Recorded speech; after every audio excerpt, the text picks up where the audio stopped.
रोज रात को सोने से पहले बोलने चाहिए ये 2 शब्द। जीवन की सभी समस्याएं दूर हो जाएंगी।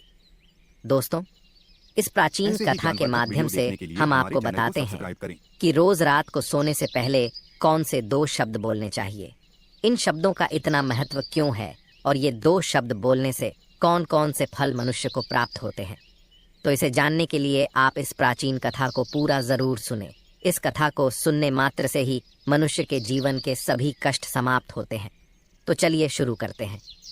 एक समय की बात है, प्राचीन काल में मेघमकर नाम की अत्यंत शोभायमान नगरी ऐसे थी। ही ज्ञानवर्धक उस वीडियो नगरी देखने के में लिए हमारे सुनंद चैनल को नाम का एक सब्सक्राइब करें। अत्यंत विद्वान ब्राह्मण रहता था। वह ब्राह्मण ब्रह्मचार्य व्रत का पालन करने वाला, अहंकार से रहित, वेद शास्त्रों में प्रवीण, जितेंद्रिय तथा भगवान श्री कृष्ण का शरणागत था। वह नित्य भगवान श्री कृष्ण की पूजा आराधना किया करता था। फिर एक दिन उस ब्राह्मण ने गोदावरी नदी पर स्थित सभी तीर्थों की यात्रा करने का निश्चय किया और वह कुछ साथियों के साथ तीर्थ यात्रा पर निकल गया। वह गोदावरी नदी के किनारे पर स्थित विरज तीर्थ, तारा तीर्थ, कपिला संगम, अष्ट तीर्थ तथा अंबिकापुरी आदि तीर्थों का दर्शन करते हुए वह विवाह मंडप नाम के नगर में पहुंच गया।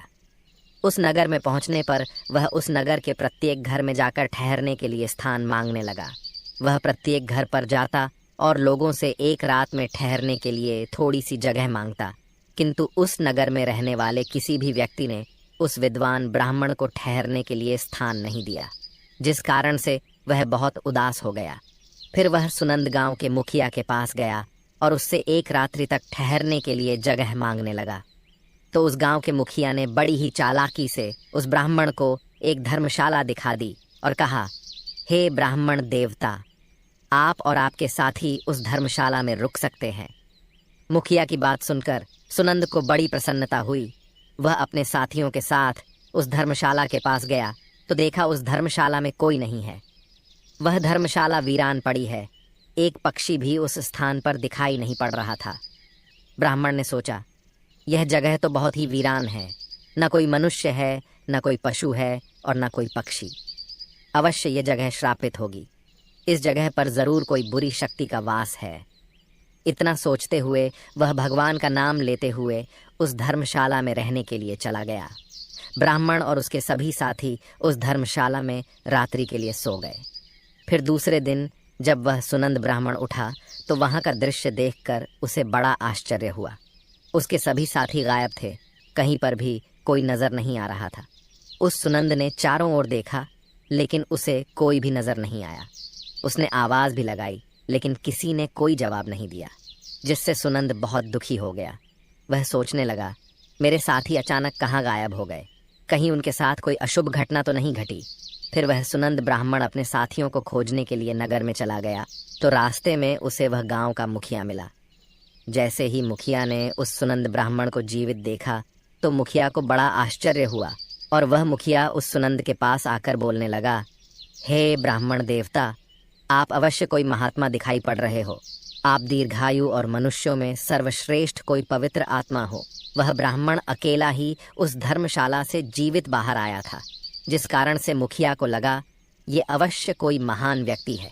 इसके पास अवश्य कोई विद्या या फिर कोई महामंत्र है, जिसका जाप करने से यह ब्राह्मण जीवित बाहर आया है। फिर मुखिया ने उस ब्राह्मण से प्रार्थना की और उसे अपने गांव में ठहरने के लिए मनाने लगा।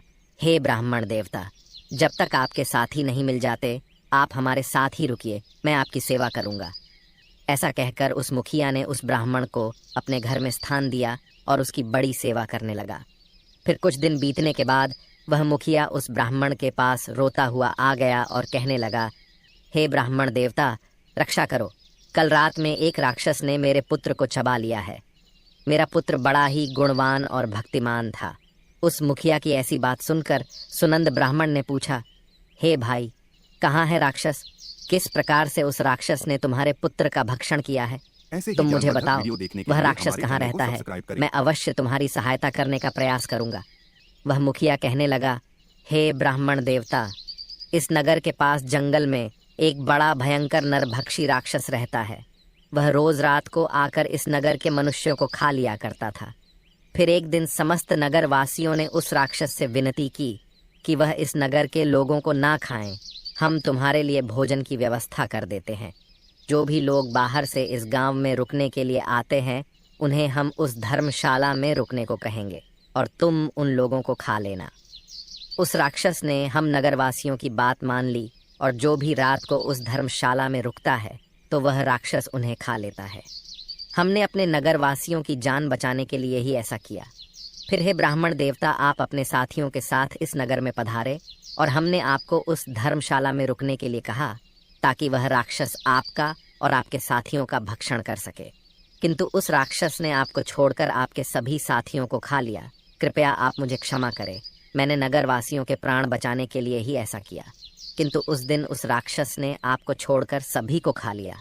तभी मैंने जान लिया कि आप कोई सिद्ध पुरुष है, कोई महात्मा है। वह मुखिया आगे कहता है, हे ब्राह्मण देवता, कल रात को मेरे पुत्र का एक मित्र आया था, किंतु मैंने उसे पहचाना नहीं और उसे भी ठहरने के लिए उस धर्मशाला में भेज दिया। फिर जब मेरे पुत्र को पता चला कि उसका मित्र धर्मशाला में रुकने के लिए गया है तो वह भी उससे मिलने के लिए चला गया और रात को उस राक्षस ने मेरे पुत्र को भी खा लिया। फिर वह ब्राह्मण कहता है, हे भाई, वह राक्षस कहाँ पर रहता है, तुम मुझे उसके पास लेकर चलो। मैं उस राक्षस से कहकर तुम्हारे पुत्र को लौटाने के लिए कहता हूँ। फिर वह मुखिया उस ब्राह्मण को लेकर उस जंगल में चला जाता है जहाँ पर वह महाभयंकर दुष्ट राक्षस रहता था। उस राक्षस के पास जाने पर वह मुखिया रोता हुआ उस राक्षस से कहने लगता है, हे दुष्ट राक्षस, तूने मेरे पुत्र को क्यों खा लिया? मेरे पुत्र को अब वापस लौटा दो। वह राक्षस कहने लगा, हे मनुष्य, वीडियो देखने के लिए तुम्हारा हमारे पुत्र चैनल भी को उस सब्सक्राइब करें। धर्मशाला में था, इसी कारण से वह भी अन्य लोगों के साथ मेरा ग्रास बन गया। मैंने अनजाने में ही तुम्हारे पुत्र का भक्षण कर लिया है। अब तुम्हारा पुत्र मेरे पेट में है, मैं उसे तुम्हें वापस नहीं लौटा सकता। अब तुम अपने पुत्र की मुक्ति के लिए उपाय करो। फिर वह मुखिया कहता है, हे राक्षस, अब तुम ही बताओ, मैं अपने पुत्र की मुक्ति के लिए क्या उपाय करूं? उसका मृत शरीर भी मेरे पास नहीं है, तुमने उस चबा लिया है। मैं अपने पुत्र के शरीर को कैसे प्राप्त करूं? फिर वह राक्षस कहने लगता है, इसके लिए मैं तुम्हें उपाय बताता हूँ। इस नगर में एक ब्राह्मण देवता आए हैं। उस रात वे एक मंत्र का जाप कर रहे थे, जिस कारण से मैं उन्हें खा न सका। यदि वह ब्राह्मण देवता आकर मेरे ऊपर उस मंत्र का जाप करके जल छिड़क दे तो मुझे इस राक्षस के शरीर से मुक्ति मिल जाएगी और तुम्हारे पुत्र का शरीर भी तुम्हें मिल जाएगा। तब उस मुखिया के साथ खड़ा वह सुनंद ब्राह्मण कहने लगता है, हे राक्षस, वह ब्राह्मण मैं ही हूँ जिसे उस रात तुमने नहीं खाया। फिर वह राक्षस उस सुनंद की ओर देखता है और प्रणाम करते हुए कहता है, हे ब्राह्मण देवता, आपके दर्शन करके मैं धन्य हुआ। कृपया आप मुझे इस श्राप से मुक्ति दिलाओ। मैंने इस राक्षस का शरीर धारण करके बहुत पाप किए हैं। तब वह ब्राह्मण कहता है, हे राक्षस, तुम मुझे बताओ किस कारण से तुम्हें यह राक्षस का शरीर प्राप्त हुआ है? तब वह राक्षस कहने लगता है, पहले के समय में मैं एक किसान था। इसी नगर के पास में मैं खेती किया करता था। एक दिन मेरे खेत के पास में एक गिद्ध एक जीवित मनुष्य पर हमला करके उसे खाने लगा था। तभी उस स्थान से एक तपस्वी जा रहे थे। उन्होंने इस दृश्य को देखा तो वे दूर से ही उस मनुष्य को बचाने का प्रयास करते हुए उसके पास आ गए। तो वह गिद्ध उस मनुष्य को उठाकर आकाश में उड़ गया।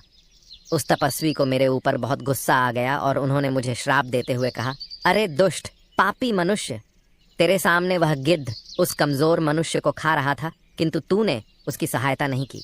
तू तो नरक में जाने के ही योग्य है। जो मनुष्य समर्थ होकर भी दीन तथा भयभीत लोगों को कष्ट में देखकर भी उनकी सहायता करने नहीं जाता, उसे यमदूत कुंभीपाक नरक में गिराते हैं। जो शक्तिशाली होकर भी चोर आदि के चंगुल में फंसे हुए मनुष्य को नहीं छुड़ाता, वह नरक में पड़ता है और दूसरे जन्म में भेड़िया बनता है। जो बाघ, सर्प, राक्षस, भूत, बेताल आदि के द्वारा घायल हुए मनुष्य की सहायता नहीं करता, उसे हत्या का ही पाप लगता है। अरे दुष्ट, तू उस मनुष्य की मदद कर सकता था, किंतु तूने नहीं की, इसीलिए तू भी महापापी ही है। इसीलिए मैं तुझे श्राप देता हूँ कि तू राक्षस हो जा। उस तपस्वी के द्वारा मुझे श्राप दिए जाने पर मैं बहुत घबरा गया और मैंने उन तपस्वी से क्षमा याचना की। मैंने कहा, हे तपस्वी, मेरा ध्यान खेत की रक्षा करने में था, इसीलिए मेरा ध्यान उस गिद्ध पर नहीं था। मैंने जानबूझकर ऐसा नहीं किया है, कृपया आप मुझे क्षमा करो। तब उस तपस्वी ने मुझे क्षमा कर दिया और कहा, जब कोई सिद्ध ब्राह्मण मंत्र का जाप करके तुम्हारे ऊपर जल छिड़क देगा, तब तुम्हें इस राक्षस के शरीर से मुक्ति मिलेगी। राक्षस के द्वारा इस प्रकार से कहने पर उस ब्राह्मण देवता को सारी बात समझ में आ गई और उस ब्राह्मण देवता ने अपने हाथ में जल लिया और उस दिव्य मंत्र का उच्चारण किया और वह जल उस राक्षस पर छिड़क दिया। शरीर पर जल पड़ते ही वह राक्षस जमीन पर गिर पड़ा और उसका शरीर उसी क्षण नष्ट हो गया और उसके अंदर से सभी मृत लोगों का शरीर बाहर पड़ा। उसमें उस मुखिया के बेटे का भी शरीर था। उस मंत्र के प्रभाव से उस राक्षस को और उसके पेट के अंदर के सभी मनुष्यों को एकदम से मुक्ति मिल गई और सभी दिव्य विमानों में बैठकर विष्णु लोक को जाने लगे। फिर उस मुखिया ने अपने पुत्र को अंतिम विदाई दी और उस ब्राह्मण की ओर देखते हुए उसे प्रणाम करके कहने लगा, हे ब्राह्मण देवता, कृपया आप मुझे बताइए वह कौन सा मंत्र है जिसका आप रोज जाप करते हैं, जिसके प्रभाव से उस दुष्ट राक्षस को भी मुक्ति मिल गई। वह ब्राह्मण कहने लगता है, हे भाई, यह मंत्र मुझे मेरे गुरु के द्वारा प्राप्त हुआ है। जो भी मनुष्य रोज रात को सोने से पहले इस मंत्र का उच्चारण करता है, उसे किसी चीज का भय नहीं रहता, उसके सभी कष्ट समाप्त हो जाते हैं। भूत, प्रेत, राक्षस, चुड़ैल, पिशाच आदि बुरी शक्तियां पास नहीं आती हैं। वह मंत्र इस प्रकार है, हर हर मुकुंदे। मैं रोज रात को सोने से पहले इस मंत्र का उच्चारण करता हूँ। इस मंत्र के उच्चारण से मन को शांति मिलती है, मन से हर प्रकार का भय नष्ट होता है, जीवन की सभी समस्याएं समाप्त हो जाती हैं। जो भी मनुष्य इस मंत्र का रोज रात को उच्चारण करता है, उसे सुख, समृद्धि और धन संपत्ति प्राप्त होती है। जो भी उसकी कामना हो वह पूर्ण हो जाती है। इस मंत्र को सुन लेने मात्र से ही मनुष्य के पाप नष्ट हो जाते हैं। इसका जाप करने से जन्म जन्मों के पाप नष्ट होते हैं। इस प्रकार से उस ब्राह्मण ने उस मुखिया को वह अत्यंत चमत्कारिक मंत्र बताया और फिर वह मुखिया नित्य उस मंत्र का जाप करने लगा। तो दोस्तों, इस प्रकार से इस एक शक्तिशाली मंत्र के उच्चारण से उस ब्राह्मण को वह राक्षस भी खा न सका। इस मंत्र के प्रभाव से उस राक्षस को भी मुक्ति मिल गई। आप भी रोज रात को सोने से पहले इस मंत्र का उच्चारण अवश्य करें। ये कथा आपको कैसी लगी कमेंट करके ज़रूर बताएं। अगर यह जानकारी आपको अच्छी लगी तो वीडियो को लाइक ज़रूर करें, कमेंट में जय श्री कृष्ण ज़रूर लिखें, साथ ही चैनल को सब्सक्राइब करें।